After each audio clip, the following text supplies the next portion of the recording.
invalid votes is key to whether there was cross-voting or not.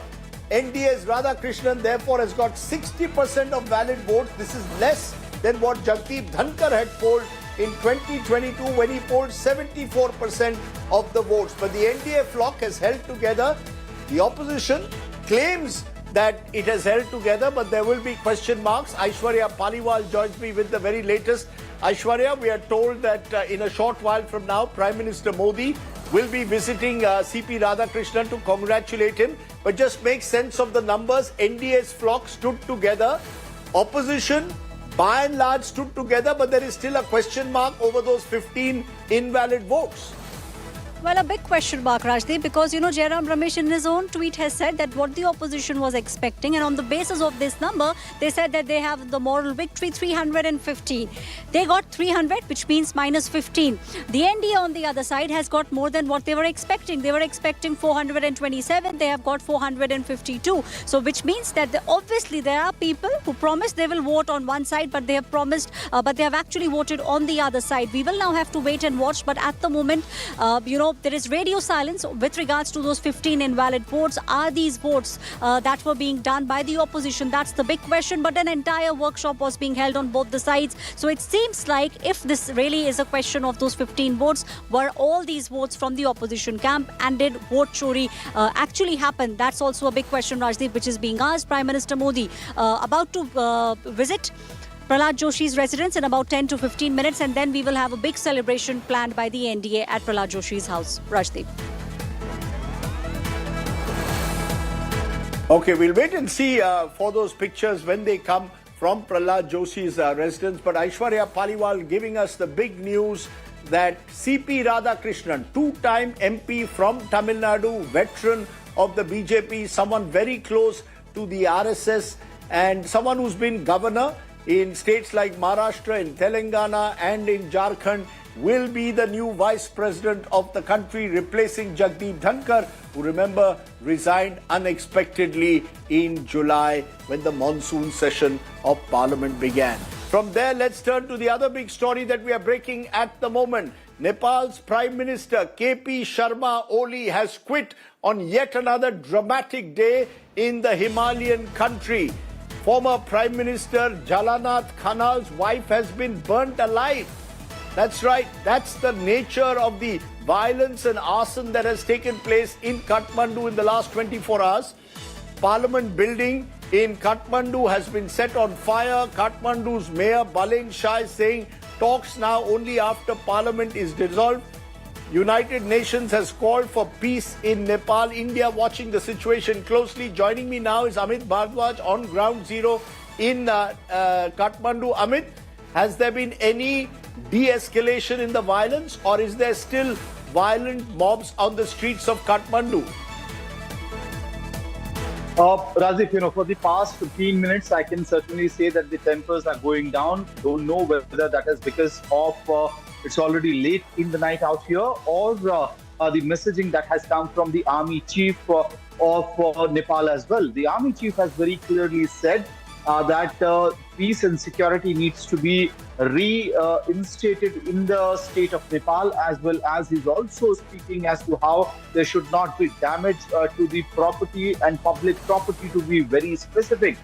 So that message could be now going down, trickling down. The Gen Z protesters who have been on march since morning. I was there 7 in the morning, Rajdeep, in front of the Parliament, and there was hardly a dozen of armed personnel who were protecting the Parliament building.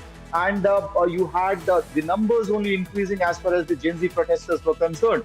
There was an attempt to get hold of the security of the Parliament building by 8:30, 9:30.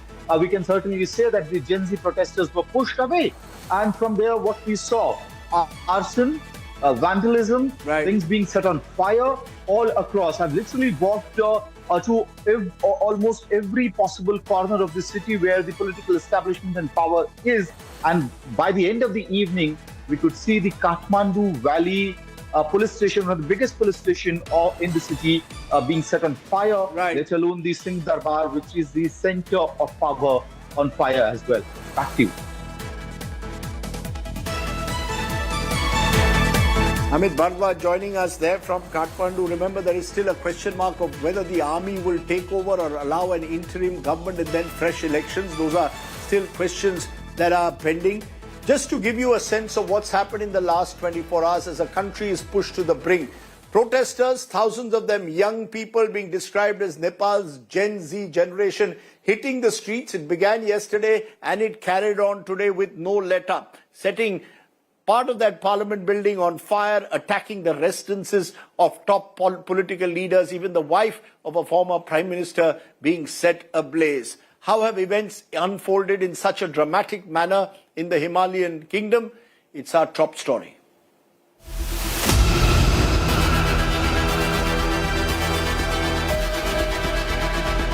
Nepal on the brink. Parliament set on fire. The Supreme Court attacked. Homes of top political leaders, including CP Sharma targeted. A former Prime Minister, Jhalanath Khanal's wife, Rajya Lakshma Chitrakar, succumbs to burn injuries after their house is torched. Former Prime Minister Sher Bahadur Deoba is rescued by army personnel. Finance Minister Vishnu Paudel chased and assaulted. These images tell the story of the two-day Gen Z revolution in the Himalayan nation.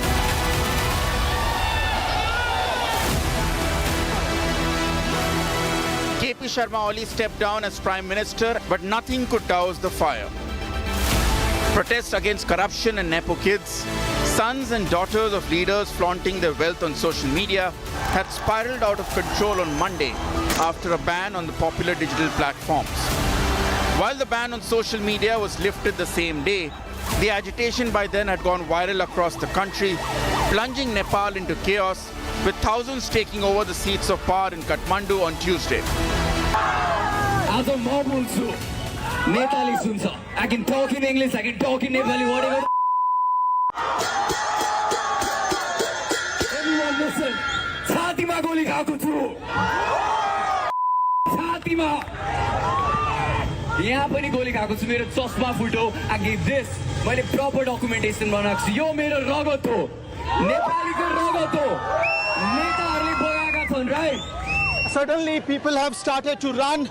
We do not know what is happening, but this is certainly a stampede-like situation, and the crowd that is coming from the Singh Darbar area, where the Ministry of Nepal, different government offices are located. So this is the traffic post which has been tumbled upon, and all of that traffic post which were broken down by the protesters are being set on fire. The protests were followed by celebrations and looting. The army is in charge, but are they in control? The government machinery appears to have collapsed. Kathmandu Mayor Balendra Shah has emerged as a key player. The former rapper, popular among protesters, has called for calm. Will the Gen Z revolution end here? No one has the answers yet. With Pankaj Das, Rohit Singh and Amit Bhardwaj reporting from Nepal, Bureau Report, India Today.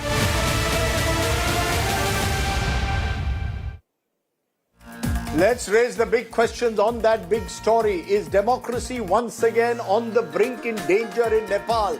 Are the protests organic or are they orchestrated? Is this revolution or is this anarchy? Army rule, interim government or elections now? Nepal staring at prolonged uncertainty, and how will that affect India? Joining me now, three very special guests, joined by Rakesh Sood, former Indian ambassador to Nepal, someone who knows that country very well. Joined by Amitabh Mattu, Dean and Professor, School of International Studies at JNU. Yuvraj Ghimire, journalist and writer who's been based in Kathmandu for years, but is at the moment in the national capital. I appreciate all three of you joining us. I want to come to you, Yuvraj, first.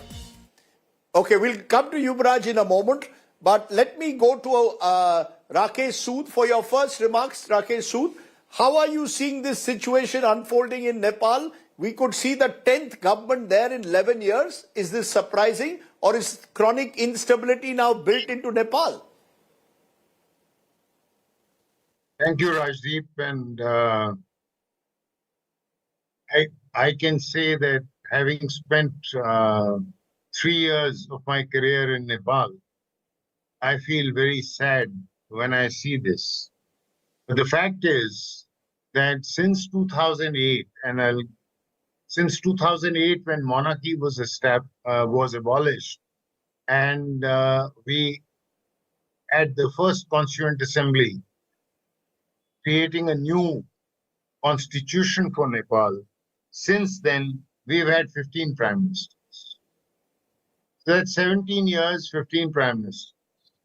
If we look at the constitution, which was adopted in 2015, 10 years ago, since 2015, we've had 9 governments, which means in the last 10 years, we've only had 9 governments.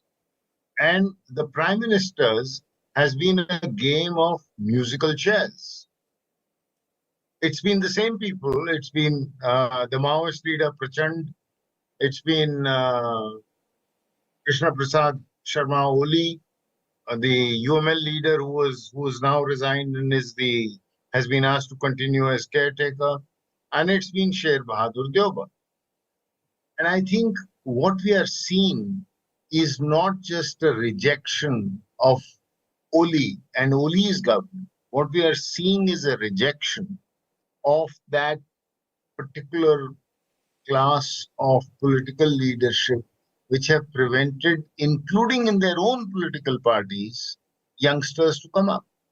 Which is why people are looking towards Balen Shah, who's a young mayor of Kathmandu.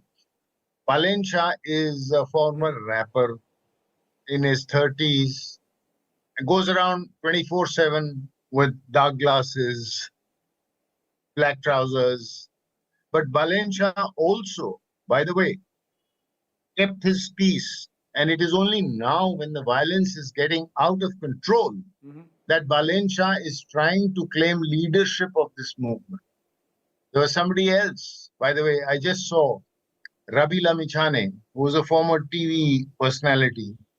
And Rabi Lamichhane joined the government as deputy prime minister, got caught in a corruption scandal, was in jail.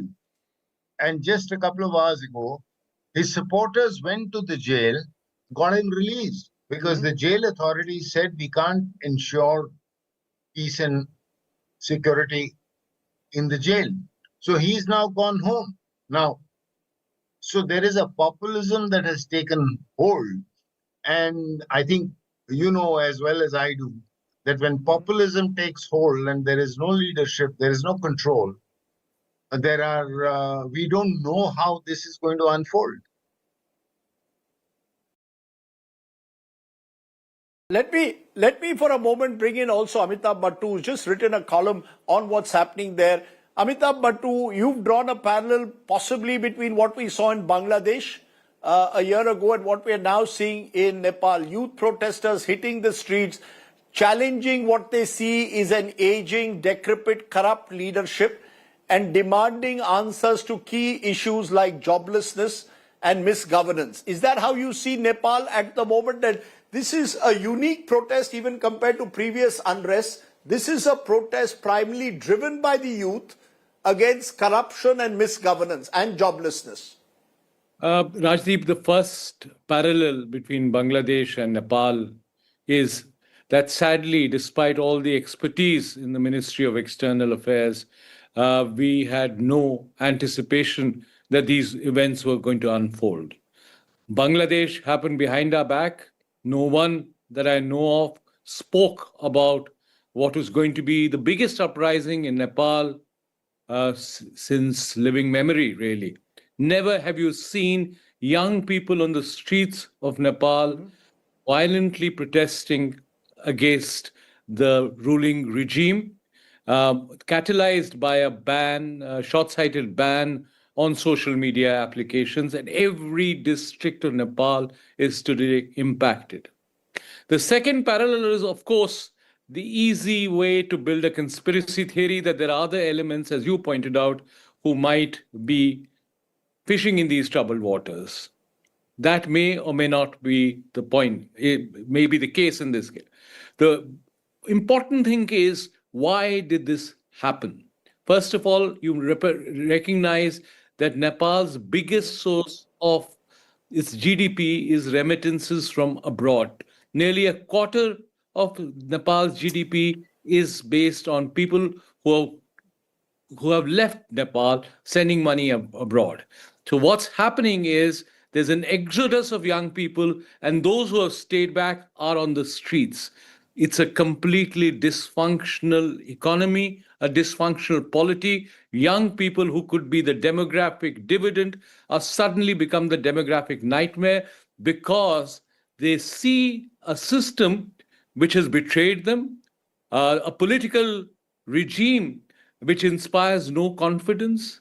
And if there is a parallel, is that, and I hope that's not a parallel, is that India has to be extremely cautious about how it approaches Nepal. Remember, the street protests in Bangladesh quickly turned into an anti-India vehicle. In Nepal, our ties are much more proximate in every sense of the word: civilizational, cultural, open borders, shared rivers. It's important that we engage without being patronizing, that we engage all actors, especially the young people of Nepal, and that we do so in a manner in which we respect the sensitivities of the people of Nepal. I think it's important for Nepal to understand that India is a benign neighbor which will only help to try and stabilize Nepal. I think finally, Rajdeep, I think the most important point is that despite the chaos and anarchy, the Nepalese army, which used to be the Royal Nepalese Army or the Gorkhali Army, is today still unified as a force. And you have had the chief of the army staff come out clearly against the violence and the anarchy on the streets. I have great faith in the Nepali army. I think it is a force which can still manage to inject a modicum of stability even while things seem lost on the ground. I just want to throw a number which I think viewers need to understand.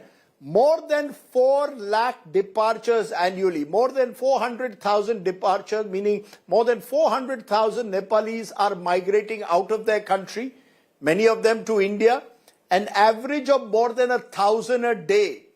Therefore, the very demographic of Nepal is being hollowed out in a way, and that is seen to be part of the crisis that has taken place in Nepal. Presumably, Rakesh, taking off from what Amitabh Mattu said, when it happened in Bangladesh, we were caught unawares, and we've seen how these protests then turned into anti-India demonstrations.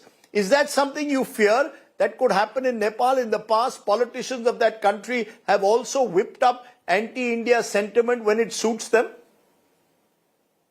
Rajdeep, that was my biggest concern, and I have been talking to people in Kathmandu, and so far, I'm very reassured that nobody, Oli has not had the best of relationship with the Modi government.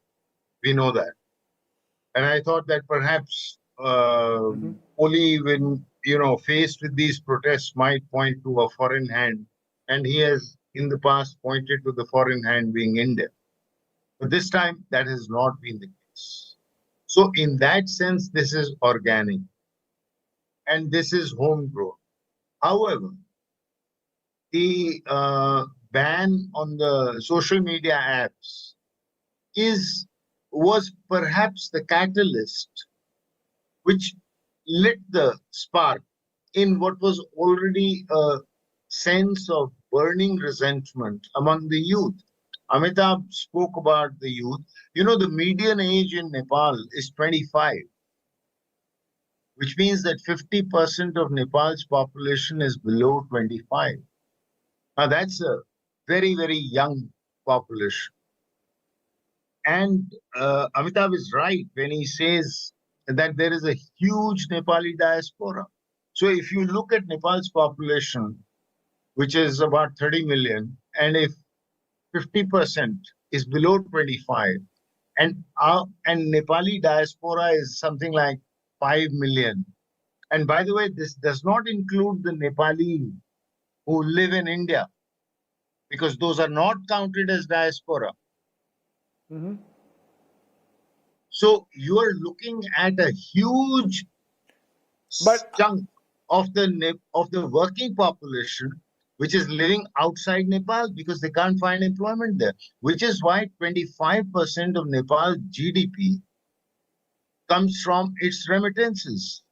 And now that you have that demographic bulge because of and so that is why you have this Gen Z.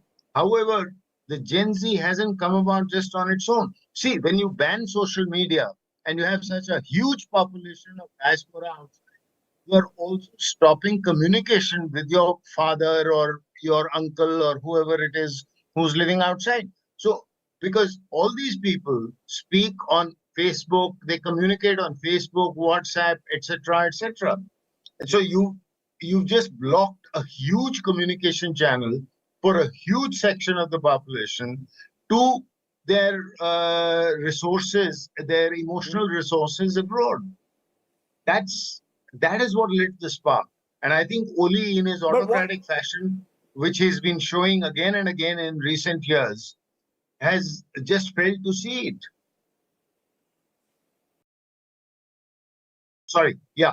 But the question comes, therefore, Amitabh Mattu, the question comes, Amitabh Mattu, given that, as I said, there seems to be now chronic instability, 9 changes of governments in the last decade, the constitution, which many thought would bring stability to Nepal, has clearly not done this. There is a tiny sliver of a class which has benefited hugely from government contracts, cronyism, but a vast majority of the people still live a very, very meager lives.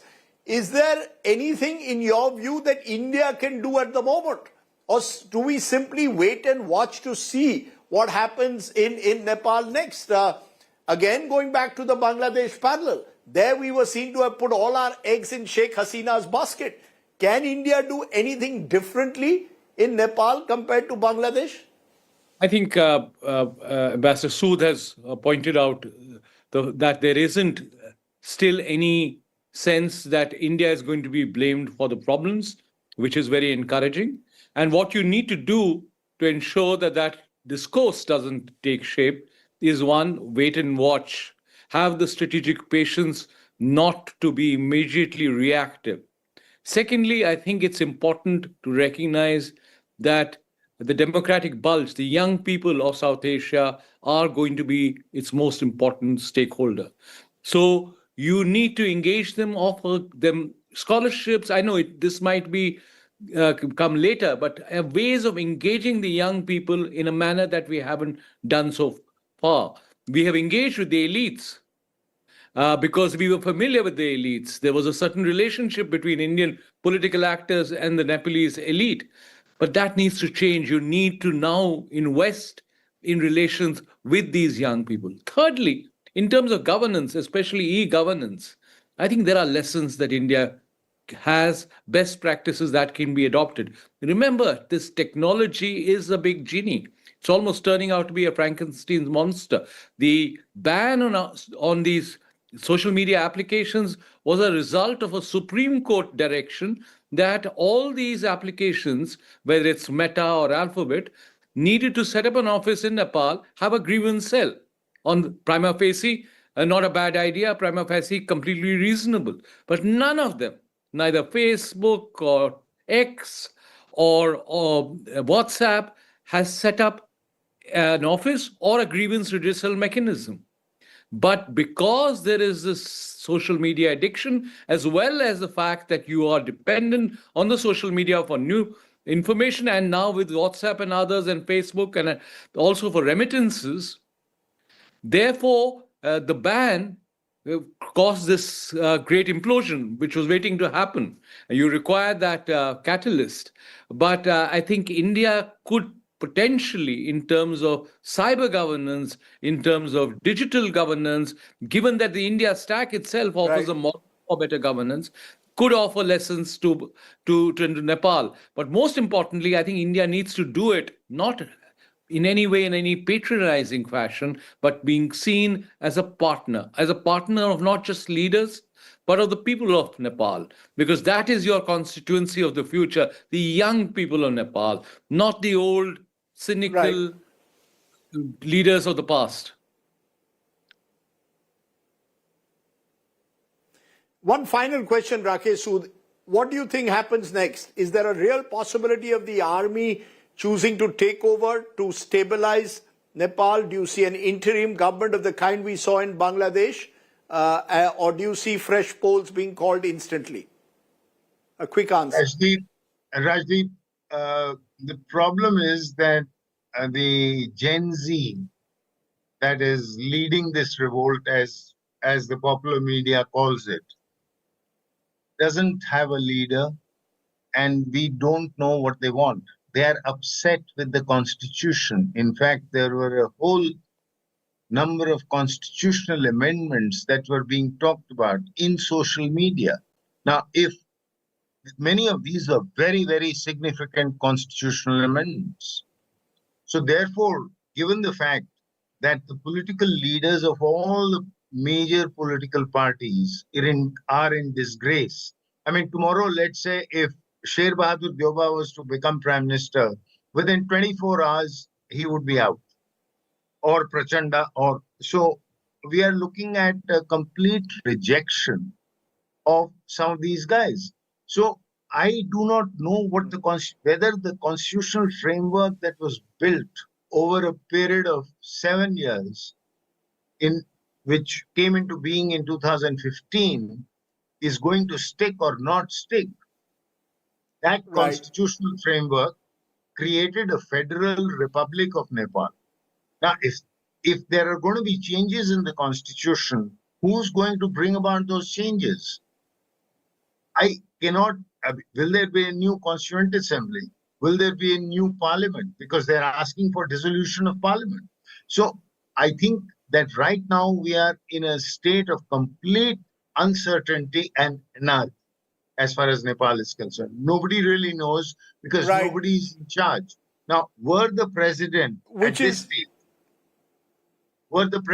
this stage to choose to say, all right, first order of the day is to restore law and order, then the only institution that can be called out is the army. And then comes the question as to who then that's gets what's appointed. Happened, but we don't know whether... Not yet.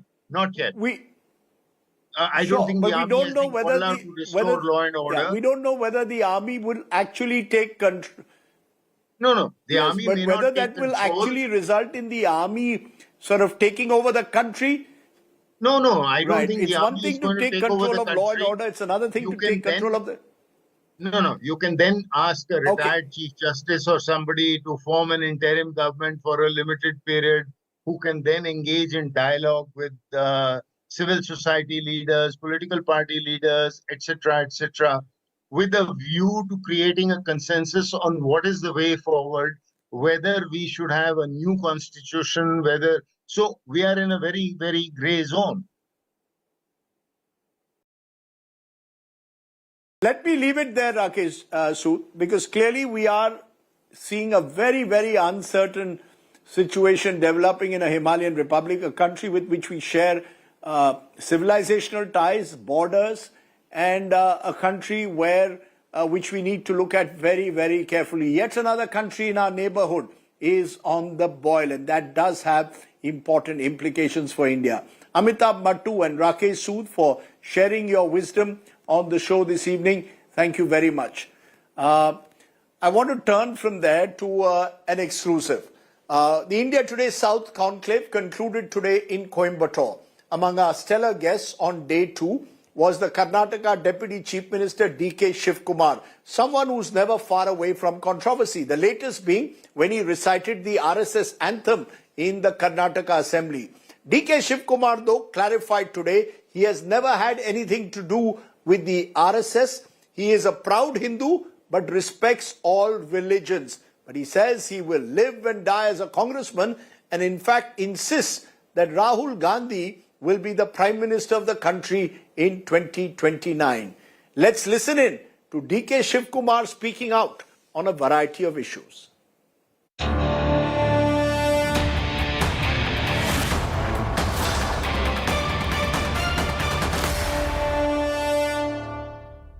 Very clearly, November 20th, 2.5 years will be completed of the Karnataka government under Mr. Siddaramaiah. The buzz in Delhi and Bengaluru is that there was some kind of an arrangement, 2.5 years Mr. Siddaramaiah as Chief Minister, 2.5 years Mr. DK Shivkumar. Am I therefore talking to the next Chief Minister of Karnataka? It is me and my leadership, me and my party, and me and Mr. Siddaramaiah. So my party high command is whole and soul for us. We go by their directions. Whatever they decide, we accept, we work. We have promised to the people of Karnataka, we will give a good government with good governance. That is the most important thing. Is there a hope, an expectation? You have often been open about the fact that why should I not be considered as a Chief Minister? So is that a hope that you could succeed Mr. Siddaramaiah one day? See, anyone in this world has to live on hope. Without hope, there is no life. Few weeks ago, this happened, and I'm going to play the video, and I want you today, once and for all, to settle it. This happened in the Karnataka Assembly. Please take a look at this video, and then I want Mr. Shivkumar to respond to it. Producer, if you can play the video, please.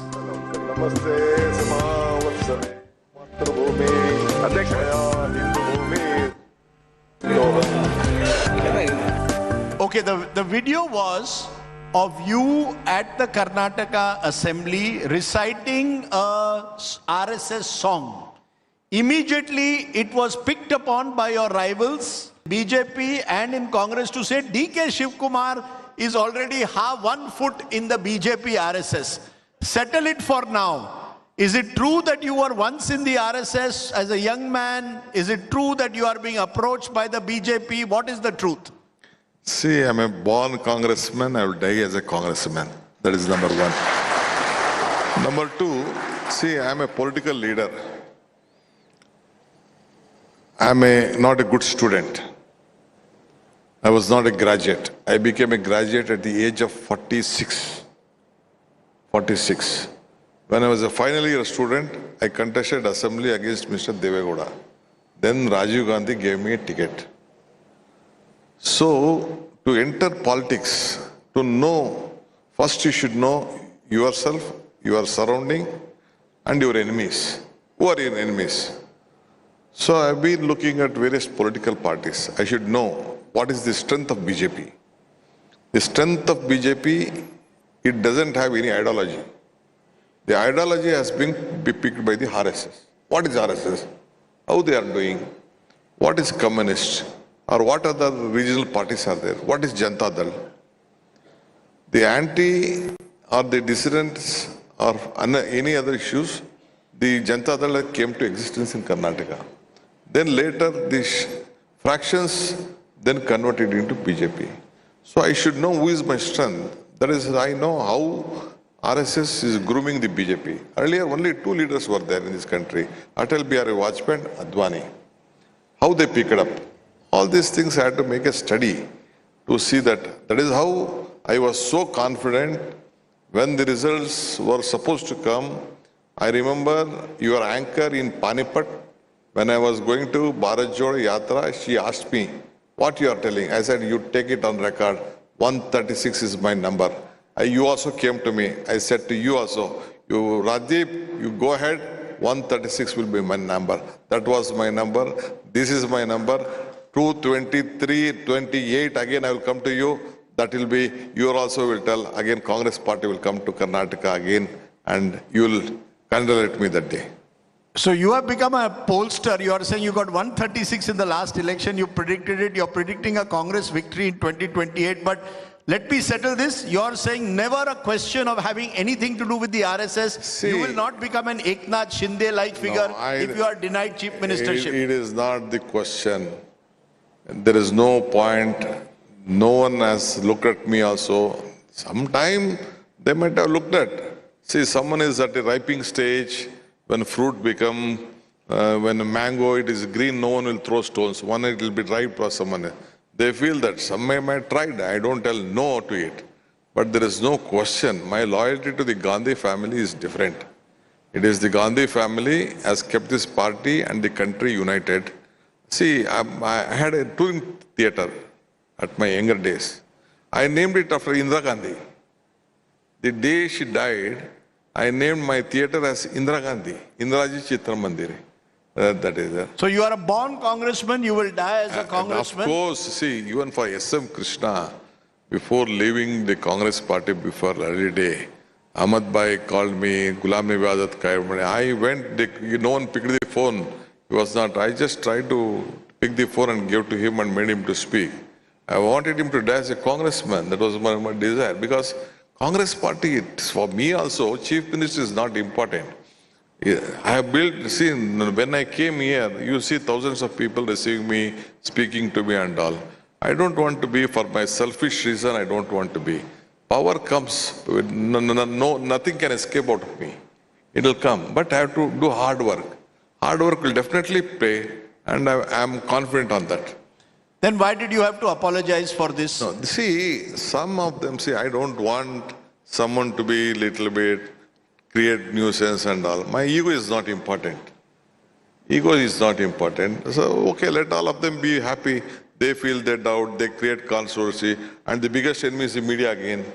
They will try to, see, I just try to point it out. I was pulling the BJP like, what do you know BJP? I know better BJP than you, I said. Because I have studied everything. I have studied Chanakya Niti, I have studied Mahabharata, I have studied Ramayana, I have studied various issues in political angle. I know about Baswana, I know about Allama Prabhu, and all things I have studied because it is very much needed. Though I was not a well-educated man, in the later I thought that at the young age I went. I have been in the assembly last 8 terms. 8 terms I am there. I have to know things, no. But therefore, are you blaming the media for creating this constant Siddaramaiah versus Shivkumar battle? Of course, otherwise they will not have any other news, no. They have to play and sing, they have to create themselves. No, but the MLAs themselves openly come and say, we want Shivkumar as CM. Someone says, no, we want Siddaramaiah as CM. That is all there. Some of them will have likings, what to do. Some liked, some doesn't dislike. Is that the big problem in the Congress? Too many factions? No faction. There is only one faction, that is the Indian National Congress faction. I want to put one more national question to you. Dharamstala. When what happened in Dharamstala, there was this entire controversy created of 17 burial sites. The temple was being attacked. There were charges being made. Now it turns out that this could be a big hoax, a conspiracy is what the opposition is saying to discredit the temple. What is your view? Do you believe that this whole Dharamstala controversy was created, manufactured? See, my high command asked me, I don't want to disclose the name of my high command. One day when I was traveling, they asked me about this question. I said, you don't involve, this is all hope. It is all bogus. Let Congress party any point of time interfere because I know Dharmasthala well. It is an internal squabbling between the BJP and the RSS. Dharamsthala is an internal squabble between BJP and RSS. Yes, I am on record. 100% I am record.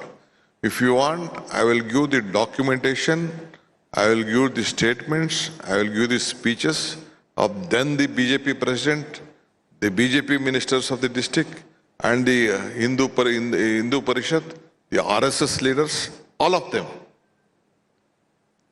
Okay. All I am telling you this on record on a national channel. You have an SIT, then the SIT should expose this. Of course, it will do. It is on the job.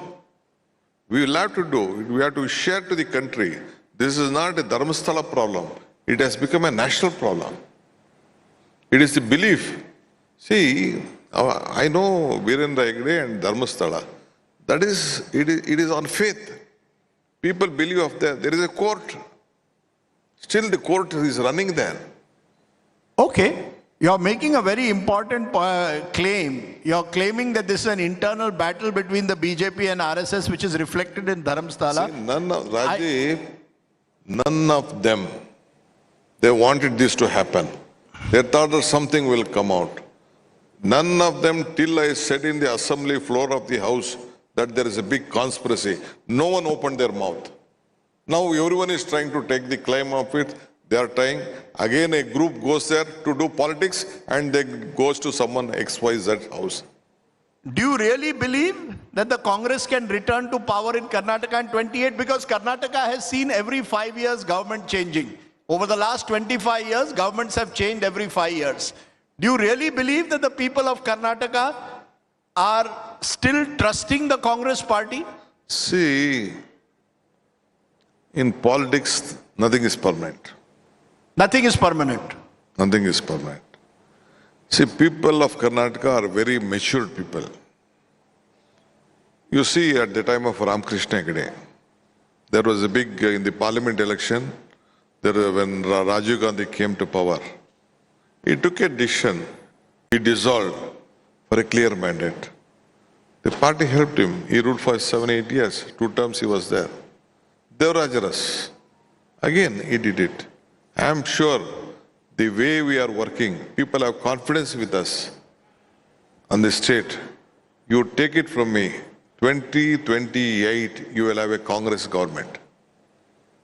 2028 Congress government, what about 2029 Lok Sabha?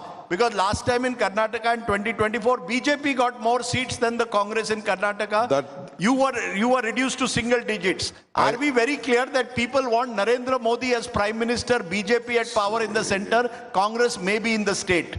See, sun will rise and sun will set. There is a time for everyone, the era of everyone. I think Narendra Modi, I don't want to talk much on national politics on this issue, but I am very confident Rahul Gandhi will be the next Prime Minister of this country in 2029. People say, oh, DK Shivkumar was seen with Amit Shah at some Isha Foundation function. DK Shivkumar is going to a temple. Why you went to the Kumbh Mela, you praised Yogi Adityanath for arrangements. You are a deeply religious man, am I correct? Of course. See, my name is DK Shivkumar. Shiva Kumar. Can I change my name? See, here, Chief Minister Mr. Stalin is here. I think even his father said that we don't believe in God and anything we heard. But in this state, how many temples? How can Tamil Nadu survive without temples and religion? It is not possible. And there is a difference between being a Hindu and Hindutva. See, being a Hindu, I respect all religion. It is their faith. See, I can't stop some Christians or minority leaders coming to a Hindu temple. They can. We go to mosques, we go to churches, we go to gurudwaras.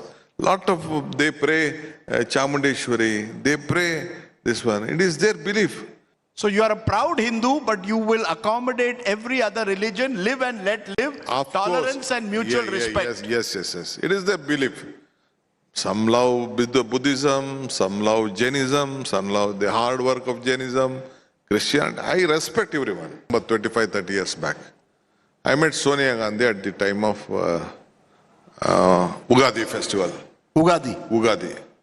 I met her one day after she became the president. Myself and 3 of them. They were festive. In their house, they were doing Ugadi. In Karnataka, there was Ugadi festival. I said, in our village, Ugadi festival is there. Myself, my wife, my young daughter, we had gone to meet her. In their house also, they were doing Ugadi festival. They said in Kashmir and they are also doing festival. She came to, at Bharat Joda Yatra time, she came to Mysore. At Dasara time, she went to a Durga temple. She just took a small MLA, local MLA, and without informing anyone, she went to a Durga temple. She prayed there at the time of Dasara. She went back to her room. Because there is a controversy in Karnataka. Banu Mushtaq has been invited for the Chamundeshwari temple during Dussehra. BJP, they are just staying politics. They don't have anything to do now. They can't bring 1 rupee to Karnataka. No MPs were raising their voice. They have not supported anything. They could not take any single decision to be helped to Karnataka. DK Shivkumar there speaking on a variety of issues. You can catch the entire conversation on our YouTube channel and all the conversations on the India Today South Conclave. When we return, we'll turn to someone who has finally broken the radio silence among cricketers over the stampede that took place in Bengaluru in June following RCB's IPL victory. Dinesh Karthik tells us just what that stampede did to the psyche of the cricketers. Back in a moment. You're watching the news today. News without the noise.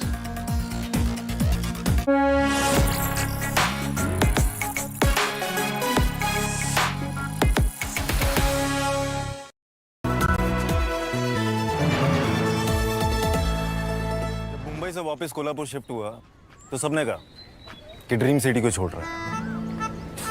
Dream city, मैंने कहा dream में तो यही गलियां आती। तो जब ये रियलाइज हुआ कि कुछ बड़ा करने के लिए बड़े शहर में रहने की जरूरत नहीं, तब लगा कि लाइफ में ग्रो किया। SIP करो, इन्वेस्ट करो, लाइफ में ग्रो करो। प्रतिभूति बाजार में निवेश बाजार जोखिमों के अधीन है। निवेश करने से पहले सभी संबंधित दस्तावेजों को ध्यान से पढ़ें।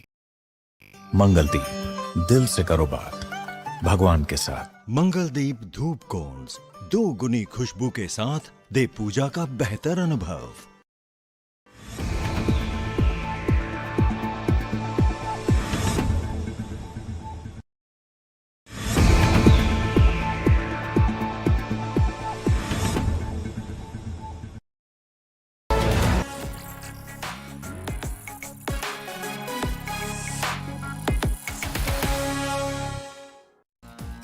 Welcome back. Now, ever since that terrible stampede took place outside the Chinnaswamy Stadium in Bengaluru after RCB's IPL triumph with 10 people dying, cricketers have been mostly silent over what happened that fateful day.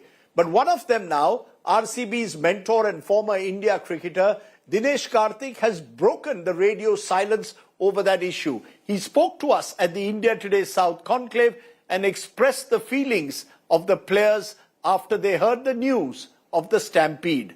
Listen in. Can I ask you though, that it all didn't end as well as it should have because of the stampede that took place in Bengaluru. As players, when you look back at it, should it have been done differently? The fact that there seemed to be this over-enthusiasm on the part of the fans, on the part of the organizers, on the part of the franchise. You go and hold a parade and eventually it ends in a stampede. Did that affect you all as players when you heard about it? So we were in Bangalore and you got to understand that we were told to go to an event, we went, and then when we got news, we were sent back. I don't think we even understood what had happened. It was beyond us. You got to understand, we are just sportsmen, we are playing a sport, and something like this happens, you just don't know how to react. And that was my first instinct, like, people losing lives. Could it change? I really wish it could, because it completely changed the mood. Even now, speaking about it, when you showed me the pictures, I almost wanted to say, sir, it's great to see, but, let's move on. Because the aftertaste that it left, there's been absolute radio silence from us players.